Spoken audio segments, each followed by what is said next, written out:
Hello दोस्तों, कैसे हैं आप लोग। आशा करते हैं अच्छे ही होंगे। सबसे पहले मैं अपना परिचय दे देता हूं। मेरा नाम प्रांशु मिश्रा है और मैंने ये गवर्नमेंट एग्ज़ाम्स क्रैक किए हैं। SSC, CGL, CPO, Delhi police, UP police और एमटीएस। जैसा कि आप सभी को पता है कि एसएससी का जो ग्रेजुएशन लेवल एग्ज़ाम है उसमें कुछ चेंज हुआ है। एग्ज़ाम पैटर्न चेंज हुआ है, लेवल बढ़ा है, एग्ज़ाम का लेवल भी हाई हो गया है। तो ये वीडियो एसएससी सीजीएल के लिए स्ट्रेटजी वीडियो है। लास्ट के 50 डेज़ में हम किस तरीके से तैयारी करें कि हम अपने एग्ज़ाम में बेस्ट परफॉर्मेंस दे पाएँ। सबसे पहले हम देखते हैं कि जो सब्जेक्ट्स हैं, जैसे मैथ है, रीजनिंग है, जीएस है और इंग्लिश है, इसमें कुछ एक्स्ट्रा टॉपिक पूछे जा रहे हैं।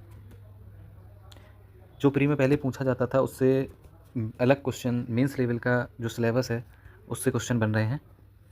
तो हम इस वीडियो में इसी के बारे में बात करेंगे कि कैसा क्या करना है। सबसे पहले देखते हैं मैथ्स में जैसे permutation combination, height and distance के जो लॉन्ग स्टेटमेंट बेस्ड क्वेश्चन है ये बन रहे हैं। परम्यूटेशन कॉम्बिनेशन में जो सर्कुलर अरेंजमेंट है उससे क्वेश्चन बन रहे हैं। एंड स्टैटिस्टिक्स में कुछ एक्स्ट्रा टॉपिक्स जैसे quartiles, coefficient of skewness, standard deviation and variance से क्वेश्चन बन रहे हैं। कन्वर्जेंस से क्वेश्चन बन रहे हैं जो 2017 टीसीएस से पहले इस टॉपिक से क्वेश्चन बनते थे, 2017 में आए थे मेंस में। Binary to decimal, decimal to binary, hexadecimal, octal. और नेक्स्ट है कोऑर्डिनेट ज्योमेट्री, इससे भी प्रेजेंट में क्वेश्चन बन रहे हैं। एंड प्रोबेबिलिटी में Monty Hall problem, machine error problem और वेज थ्योरम, मोस्टली क्वेश्चन इनसे बन रहे हैं। और पार्टनरशिप में कुछ अच्छे लेवल के क्वेश्चन बन रहे हैं। तो इसके लिए हमारी जो स्ट्रेटजी है वो कैसी होने वाली है, इसकी हम बात करेंगे। सबसे पहले हमें इन टॉपिक्स को कवर करना है। 2-3 दिन का टाइम दें और यूट्यूब से देख देख के, किसी भी टीचर ने इनको कवर कराया हो, देख देख के इन टॉपिक्स को कवर कर लें और इनका नोट्स बना लें प्रॉपर। इसके बाद मॉक्स लगाएं। पर न्यू पैटर्न है तो उसको अडेप्ट करने में अभी थोड़ी दिक्कत होगी, तो मॉक भी लगाने पड़ेंगे, तभी ये पैटर्न अडेप्ट होगा। लेकिन सबसे प्रायोरिटी सबसे पहले देनी इसको है कि सबसे पहले ये टॉपिक कंप्लीट करने हैं। मैं भी इस चैनल पे इन टॉपिक से रिलेटेड कुछ वीडियो डालता रहूँगा। अभी जैसे क्वार्टाइल का वीडियो पड़ा है, क्वेश्चन सॉल्व कराऊँगा मैं। एंड नेक्स्ट देखते हैं रीजनिंग में जैसे देखने को मिला है कि 18 to 19 क्वेश्चन जो पुराना पैटर्न था उसी पे बेस्ड आ रहे हैं, लेकिन 5 से 6 क्वेश्चन न्यू पैटर्न के पूछे जा रहे हैं जो मेंस में पूछे जाते थे। जैसे एक तो ये नया टाइप का क्वेश्चन है मॉडुलस फंक्शन, इसमें कुछ नहीं है, सिर्फ रिमाइंडर मोड का मतलब है यहाँ रिमाइंडर, सिंपल है, बस एक बार आप देख लेंगे तो क्वेश्चन हो जाएंगे। मशीन इनपुट आउटपुट के क्वेश्चन पूछे जा रहे हैं। सिचुएशन और रिएक्शन बेस्ड क्वेश्चन पूछे जा रहे हैं जो यूपीएससी सीसेट में पूछे जाते थे।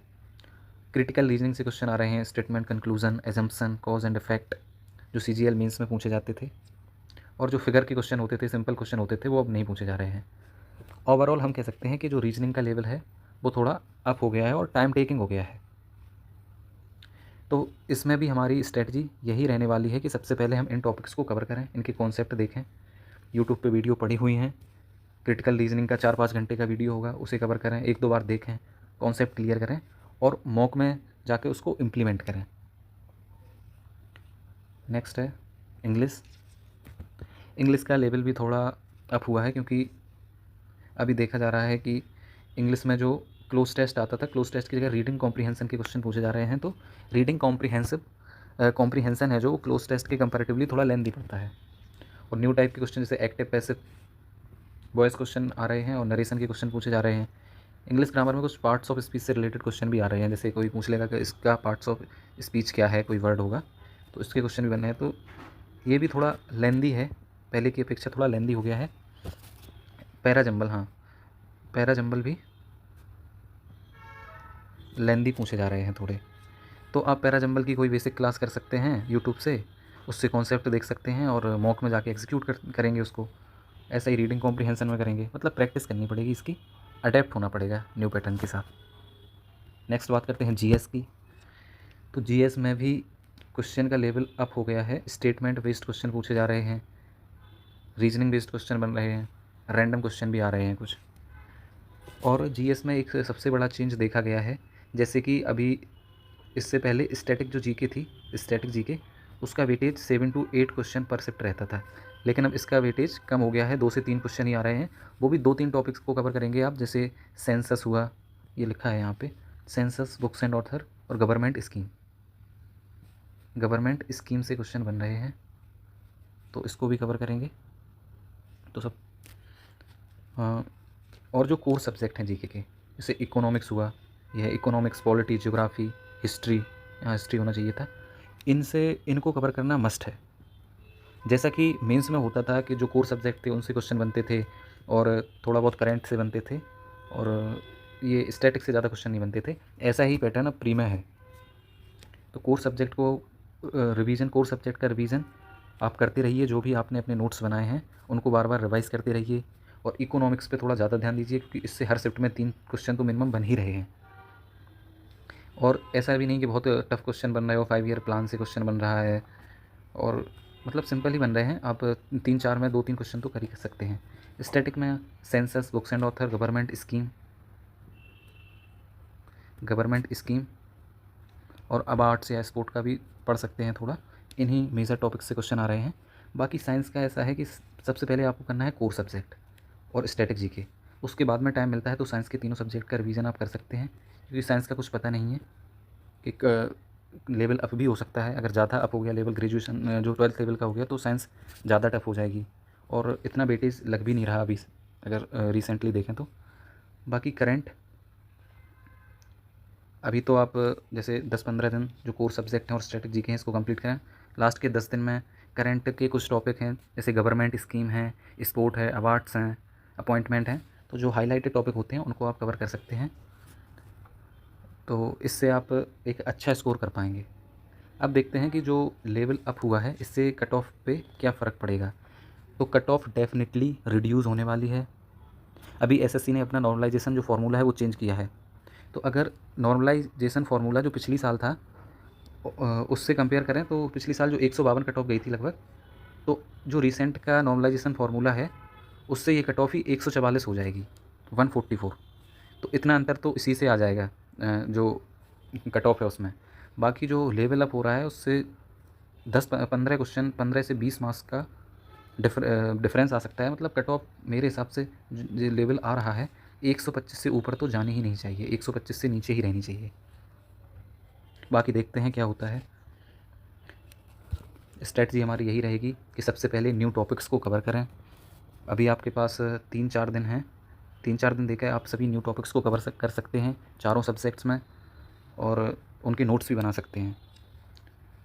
आप बैंकिंग टॉपिक्स को कवर कर सकते हैं, लेकिन अभी फ़िलहाल इसकी ज़रूरत नहीं है।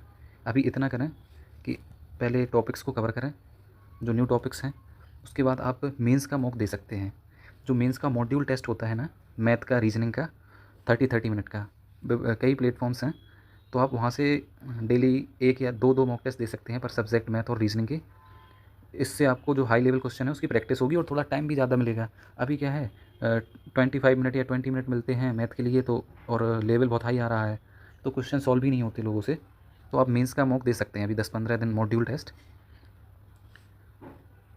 और आपको मॉक तो पर्याप्त मात्रा में देने पड़ेंगे, क्योंकि अगर जो न्यू पैटर्न है उसके अकॉर्डिंग आपको अडेप्ट होना है तो वो मॉक से ही हो सकते हैं आप। और अब पहले का दौर नहीं रहा। अब जो व्यक्ति अपना टाइम बचा के जो उसको क्वेश्चन आ रहे हैं जो डुएबल हैं उनको कर लेगा, वो सिलेक्शन प्री में सिलेक्शन ले जाएगा, प्री क्वालिफाई कर लेगा। और जो हाई लेवल क्वेश्चन में विधा रहेगा या हाई लेवल क्वेश्चन में अटक जाएगा, तो वो अपना क्वेश्चन पेपर ही पूरा नहीं देख पाएगा। तो आपको मॉक इसी स्ट्रेटजी से देने हैं कि मॉक में जो क्वेश्चन आपको आ रहे हैं आप उनको सबसे पहले उनको अटैम्प्ट करें, उसके बाद हाई लेवल क्वेश्चन देखें। जिसकी प्रिपरेशन अच्छी है, रिवीजन भी अच्छा है, तो वो 2 मॉक दे सकते हैं डेली। सबसे मस्ट ये भी है, रिवीजन भी बहुत ज़रूरी है। जैसे मैं अब डिस्कस किया है अभी कि जीके में कोर सब्जेक्ट पूछे जा रहे हैं, तो कोर सब्जेक्ट का रिवीजन बहुत ज़रूरी है। और ऐसा नहीं है अगर आपने अच्छे से रिवीजन किया है तो आप 2-3 दिन में पर एक सब्जेक्ट आराम से ख़त्म कर लेंगे उसका जीके का। अब जो मैं डिस्कस कर रहा था कि way of attempting paper will change a lot of thing, तो आपको अटैम्प्ट करने का तरीका भी बदलना होगा पेपर का। जैसे पहले अटैम्प्ट करते थे कि क्वेश्चन नंबर 1 से स्टार्ट किया और 60 तक सॉल्व करते चले गए, कोई टाइम का इशू नहीं हुआ। लेकिन अब ऐसा नहीं करना है। किसी सेक्शन में अगर 10 क्वेश्चन लग रहे हैं आपको कि यही हम कर सकते हैं, तो 10 ही करने हैं फर्स्ट गो में, इससे ज़्यादा आप नहीं करेंगे। नहीं तो पता चला कि लास्ट के आपने 10 क्वेश्चन या 15 क्वेश्चन देख ही नहीं पाए और वो डुएबल भी थे, तो ऐसा बिल्कुल नहीं करना है। यही है। आशा करते हैं कि ये वीडियो आपको अच्छी लगेगी। अगर अच्छी लगे तो चैनल को सब्सक्राइब करें और वीडियो को लाइक करें और कमेंट करें।